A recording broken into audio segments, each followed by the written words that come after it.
everyone, today I am here to share with you my most anticipated books of 2019. So 2019 is quickly approaching, like 2 weeks away, no big deal. So I have been working on this list for quite some time. I didn't want it to be too long, I didn't want it to be too short, so I've narrowed it down to like 25. Whether you think that's long or short is up to you. It's long to me. I just want to say that these are not all of the books that I am anticipating. There are more, but these are the ones I am most anticipating. Like the ones that I'm for sure planning to read 100%, no doubt. There are some I am interested in and maybe I'll read them, maybe I won't. So I didn't want to include them on the list if I wasn't sure I was going to read them. So these on the list are ones that I am just really immensely interested in and I really want to read. They are a mixture of YA and adult. I will tell you there are more YA in this. With adult books, it somehow seems that I just find that new releases throughout the new year that I'm really drawn to. I don't research them as well. They just kind of, I just see them out and about or I see them online and stuff like that. So I'm not the best with researching adult books quite yet. Hopefully one day I will get there. Without further ado, let's get into it because I don't want this to be too long of an intro and I don't want this to be too long of a video. Some of these are sequels, so with sequels I will not talk too much about because they are sequels, but let's just get into it. These are also going to be in chronological order. I'd say the first half of the year is pretty good with staying in order, then the second half goes all to chaos because a lot of times there's not a lot of information about new releases for the second half of the year to be closer, you know, into the year, if that makes any sense. So yeah, the list is strong up until like July is when it kind of just goes a little bit chaotic. Starting with January, the first January release that I'm very anticipating is The Wicked King by Holly Black, which comes out January 8th. This is the second book in the Cruel Prince series, or you know what? I don't know if it has a series title. I'm horrible at that. But either way, I read The Cruel Prince this year. I loved it. A lot of people are very excited for this release, me included. This series is all about fairies and fae and the darkness of them and the politics with it. I really enjoy it, so I can't wait to read the next book coming out in like a couple weeks. What? Also coming out on January 8th is one of my most anticipated releases of the whole freaking year, and that is Slayer by Kiersten White. That's right, if you're looking at this cover and thinking, is that a Buffy book?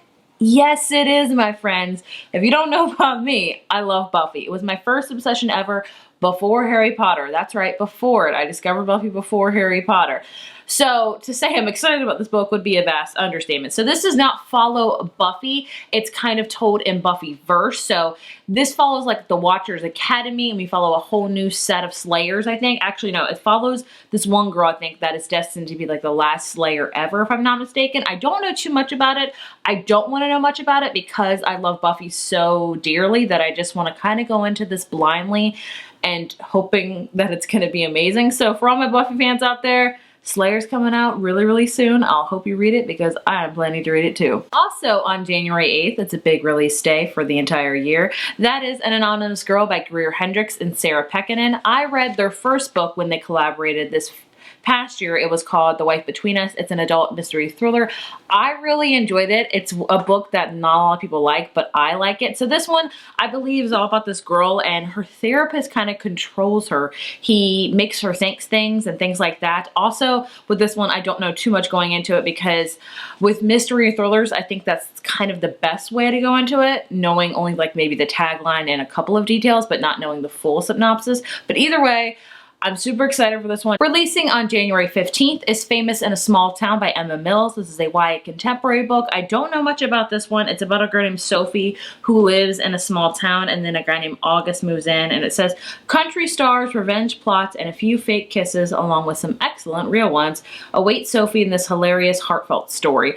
I've read Emma Mills books before. They're just really cutesy YA contemporary books that I eat up like cotton candy, so I'm very eagerly anticipating this one and can't wait for it to be released. And on January 15th, we have Our Year of Maybe by Rachel Lynn Solomon. Rachel Lynn Solomon wrote You'll Miss Me When I'm Gone, which I read last year and I loved. It's a vastly underrated book.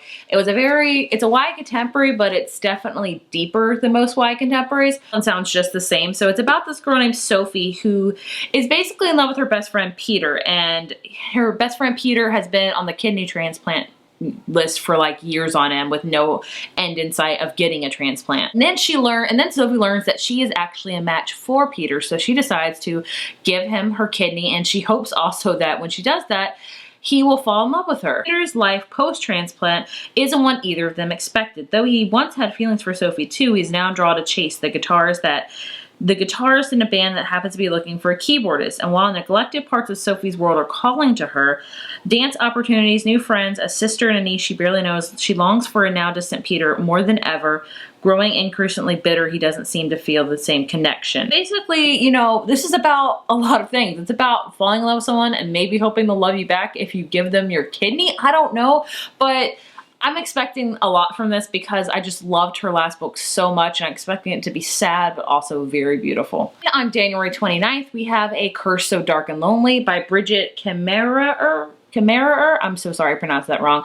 This is a modern day retelling of Beauty and the Beast. I've read a couple of Beauty and the Beast retellings before and I wasn't the biggest fan of them, so I was very apprehensive about this book, but I've heard nothing but good things about it, so I'm very, very excited for it. It's very lengthy. I would say it says fall in love, break the curse, save the kingdom. So it's very interesting to read a Beauty and Beast retelling in a contemporary setting. I don't know if I've read that before. It's always had some sort of fantastical plot element into it. Maybe this one does, maybe it doesn't. But either way, very, very excited for this one. This seems like the perfect book to read like on a winter day. Hence why it's probably coming out in January. The last book in January that I am very, very eagerly anticipating also comes out on January 29th is 99% Mine by Sally Thorne. Sally Thorne wrote The Hating Game a couple years ago, and I, as well as a ton of other people, fell in love with that book. It was all about a hate to love trope, and it was just phenomenal. So this one I'm hoping will be just the same. I don't know much about it. It's basically about this girl named Darcy, loves like, or is in love with her twin brother's best friend, and he's like off limits because, you know, he's her brother's best friend.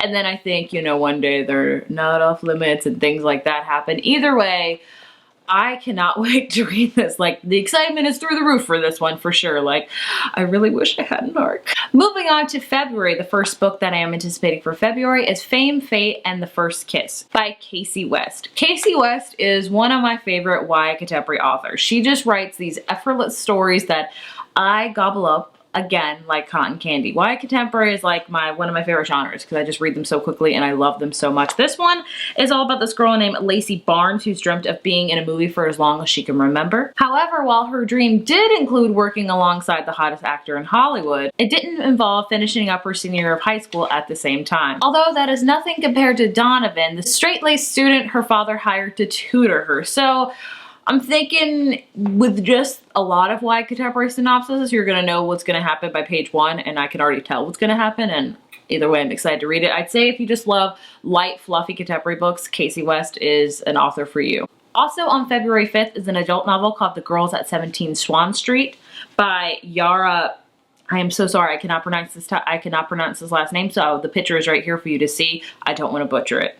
So this is a very intense adult literary fiction novel. This is one that I think is going to make a lot of people think. This is about a girl named Anna who was a professional dancer, and she followed the love of her life from Paris to Missouri. There, she is alone with her biggest fears: imperfection, failure, loneliness. She spirals down into anorexia and depression, and she starts weighing a merely 88 pounds. Forced to seek treatment, she is admitted into this place called 17 Swan Street. This is where a lot of women are getting treated for really scary eating disorders. There's a lot of different women there that Anna copes with, and then it says together they must fight their diseases and face 6 meals a day. So this book is about anorexia, it's about depression. It's, you know, it's very relevant in a lot of people's lives. A lot of people struggle with this, and it's a scary thing. So I'm very interested to read it. I'm also very nervous because it is such a very scary topic, and I hope the author handles it with grace and dignity, and I hope that it will be amazing, and it sounds amazing, so I'm hoping it will be. Then on February 19th, we have I Owe You One by Sophie Kinsella. If you know me, I love Sophie Kinsella. She is an adult chick lit writer, and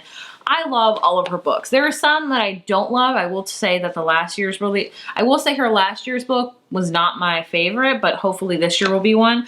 I don't know much about this book. With Sophie Kinsella books, I go into them not knowing much, and I always listen to them on audiobook. I never physically read them. I listen to audio because I love her audiobooks. But if you're interested in Sophie Kinsella, I'd say she writes funny and humorous chick lit that's romantic too. I just really enjoy all of her books. I've done a whole video about her in case you want to know more. Then on February 29th, we have Four Dead Queens by Astrid Sorry. This is a new YA fantasy series. This is the first book in it. It says, for in the nation of Quadra, each quarter is strictly divided from the other. 4 queens rule together, 1 from each region. So we have 4 different queens that they're from different regions. So one is that values education and ambition. One does passion and entertainment. One uses simplicity and nature. And the other one does technology and harmonious community. And then when this place intercepts a comm disc from the House of Concord, what seems like a standard job goes horribly wrong. Upon watching the comm disc, this country sees all 4 queens murdered in 4 brutal ways. So we have 4 different queens that rule different sections, and then basically I guess there's like a prophecy or something that they're gonna get murdered somehow. This is very, like, now that I'm reading the synopsis more, it sounds almost like a little bit of Divergent in a way, because you have these different sectors, much like Divergent did. Like you have the, is it just me? I don't know, but either way, I'm interested in it. I'm hoping that'll be good.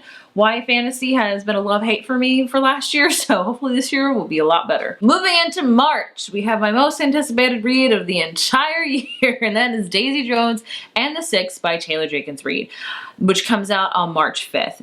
I became obsessed with Taylor Jenkins Reid in 2018. Like, I read Evelyn Hugo, then I read all of her other books. So I am very, very desperate for another book. Like, I don't know how people have waited so long for another one, because I need it now. This one is basically, it takes place in the 60s. It's about Daisy, who gets involved with a band called the Six, and they become Daisy Jones and the Six. And then they really increase with popularity and they explode, and then suddenly they break up. And nobody knows why until now. So I think this book is really delving into how Daisy met the Six and how they became and how they got popular and how it just kind of all fell apart. So I love Taylor Jenkins Reid. She writes adult literary fiction.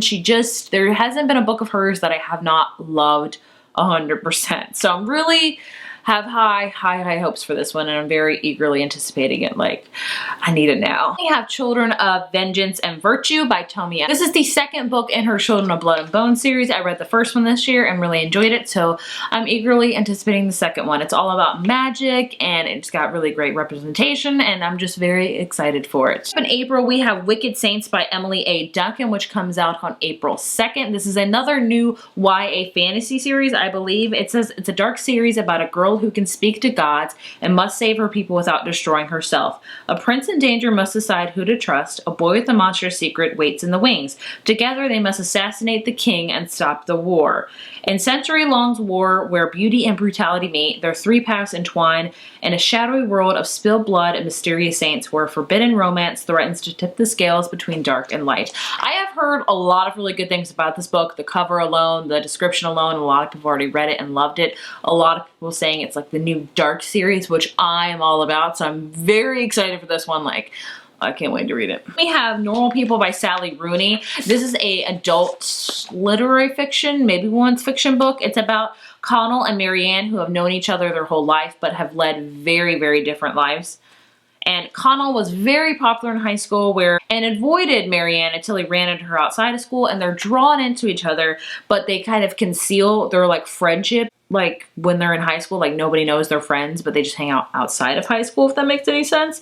And then they attend the same college, and the opposite happens. So Marianne becomes very popular and gets, you know, really invested in college and college life, and Connell just kind of fades into the background. Somehow they are always drawn to each other at any point in their lives, whether it be in secret or not. They are always a constant in each other's life. So I don't know if it's about them being best friends, maybe they're realizing something more. Why are they hiding their friendship or relationship? Either way, this has already been getting a lot of buzz, so I'm very excited to check it out. Then we have the 4th book in the Ember and the Ashes series by Sabatir, which comes out April 18th. I'm so excited for this one. This is the 4th and last book in this series. There has not been a ton of YA fantasy series I've been loving lately, but this one I have loved since book 1. I've loved every single one of the books. They've been amazing. The 3rd book might be my favorite. I loved it so much, so I cannot wait to see how this all draws to a close. I have a feeling a lot of people will be killed. Sadness is going to happen. I don't know, but I'm very the anticipation is through the roof for this one. Like, I can't wait to see what is going to happen. We don't have a title, we don't have a cover, but we have a date, and I'm excited to read the crap out of it on that date. So on April 18th, we have Serious Moonlight by Jen Bennett. This is a YA contemporary book. Really enjoy Jen Bennett's books. They're just kind of cutesy and all those things I keep saying about YA contemporaries, fill in the void right here. So this is about a girl named Birdie who has an overactive imagination. So she works at a graveyard shift at a historical Seattle hotel, which sounds amazing. And then I think she meets this guy named Daniel who volunteers to be her guide. They both have imagination, and then he stumbled upon a real life mystery. A famous reclusive writer who's never been seen before in public might secretly be meeting someone at the hotel. To uncover the writer's puzzling identity, Birdie must come out of her shell, discovering the most confounding mystery of all, maybe her growing feelings for the elusive riddle that is Daniel. With her books, you don't have to, like, I didn't need to know all that if I'm honest with you. I just think it's gonna be cute and fluffy, and that's all the requirements I require. Moving on to May, we have There's Something About Sweetie by Sinan Menon. I don't have a date for this one. I don't know if it's been released yet, but I don't have it written down. I love all her books. Again, another YA contemporary. You can tell I really enjoy this genre, so sorry not sorry. This one is about a plus size girl, so I'm very excited to read that because as a plus size woman myself, I am always interested about reading that representation and seeing how it's handled, and all of her books are just adorable and sweet, and I'm excited for it. Then we have Again But Better by Christina Riccio. So if you don't know Christina Riccio, she is Pulling Bananas Books here on YouTube, and she's releasing her own book, and I am so happy for her. I was happy for her even before I figured out what her book was about, and then when I figured out what her book was about, I was even more excited because it's going to be a YA contemporary, which we know is my jam. So I love her to pieces, and I'm so excited for this one. So this is about a girl named Shane who is kicking butt in college. She's doing grade-wise, she's doing great, but she's made 0 friends and has no love life at all. She decides to take a semester abroad in London to meet some new friends and meet someone special. That's all easier said than done. So I cannot wait for this. I love books where it takes place abroad and people go to study abroad and college years. We don't have enough YA books set in college, so I'm really excited to read this, and I hope it's going to be amazing, and yeah, I'm just really excited. Also in May, I don't know if we have a date on this one either, is The Bride Test by Helen Hoang, who also wrote The Kiss Quotient, which was very popular this year, understandably so, because it was amazing and steamy, and I'm expecting this one to be just the same. We follow a character from The Kiss Quotient in this book. Oh, Quan, I believe. I think that's his name. I forget, but honestly, I didn't need to know anything about this book because I love the Helen Hoang books so much, but I believe it's about I want to say it's about Quan, so forgive me. And his mom decides, you know, to like buy him a bride and have her sent over. And it's basically about her and him like trying to figure out the relationship and things like that. So I'm very interested in it. I hope it's going to be steamy. Hope it's going to be good. A lot of expectations. So the only one I have for June is The Rest of the Story by Sarah Dessen, which comes out on June 4th. Sarah Dessen is my favorite YA contemporary author. I love all of her books. We don't know any information about what this book is about, but I don't need to know because I've read every single Sarah Dessen book out there, and I will continue to read all of them. July, we have another Casey West book. This author just puts out books on books on books. Like, she's always releasing books. This one is called Maybe This Time by Casey West. So this is 1 year, 9 events, 9 chances to fall in love. Weddings, funerals, barbecues, New Year's parties. Name the occasion and Sophie will be there. She has to be there. She works for local florists so she can be found at every big event in her small hometown. And she manages her family dramas. Enter Andrew Hart, the son of the fancy new chef in town. So he's now suddenly required to attend all the same events as Sophie. And basically they just kind of get together. And I mean, that plot sounds amazing to me. I'm a wedding photographer, so any sort of industry book, I'm in for it. So super excited for this one. Who's surprised? August, I have Pumpkinheads by Rainbow Rowell, which comes out on August 27th. This is a graphic novel, which I'm very excited about because I do not read a ton of graphic novels, but I will read anything Rainbow Rowell puts out, says the woman who has still yet to read Carry On. This one is about Deja and Josiah, who are seasonal best friends. Every autumn, all through high school, they work together at the best pumpkin patch in the whole wide world. And they say goodbye every Halloween, and they're reunited every September 1st. And this Halloween is different because it'll be their last one. They are working in the pumpkin patch together. And basically, they, you know, decide to do this big thing for their last night. And I think things happen from there. It sounds adorable. It sounds cute. Can't wait to check it out. And the last one, I don't have anything for September. In October, I do have The Beautiful by Renee Ahiedh, which comes out October 8th. This is set in the 1800s. The word I'm going to say here is vampires. I have been waiting so long for vampires to make their way back into YA fiction. I'll say it, I like Twilight, I love Buffy, I've been a vampire junkie since I was like 11, so I'm really excited that vampires are finally making their way back into the world. I think there's also going to be like a vampire short story collection, if I'm not mistaken, coming out next year. I'm not sure, please do not quote me on that, I can't remember. Either way, I'm like super pumped for this novel because I really like Renee Ahiedh's writing, and vampires like sounds amazing. So then we also have Chain of Gold by Cassandra Clare. This is the first book in the Last Hour series. I want to say the cover of this just got released. I just looked it up and it has a release date. It's November 19th, 2019. They just released the cover and the date the other day. So here's the cover. It's beautiful. It's exciting. I'm gonna get a lot of hate for this. I don't love Cassandra Clare books anymore. I like them, I read them when I can, but I'm not like eagerly anticipating them as a lot of other people are. Like I'm interested in them, but I'm not like in love with them anymore. I don't know why. Maybe that'll change once I read Queen of Air and Darkness. I know I still need to, but that's all I have for the books. There are several that don't have a date attached to them, so I will quickly announce them. We have The Toll by Neal Shusterman, which is the third and final book in the Arc of the Scythe series, which is one of my favorite series of all time. It's a YA dystopian book, and I love the first two books, so I'm very eagerly anticipating the third one whenever it will be out. I don't know. Why don't we know? We have Crescent City by Sarah J. Maas. This is her brand new adult series, so I'm very excited for this one. There's no date on it. It's set in the world where humans struggle to survive amid intricate hierarchies of demons, shifters, angels, and countless other magical creatures. Crescent City tells the story of half-human, half Bryce.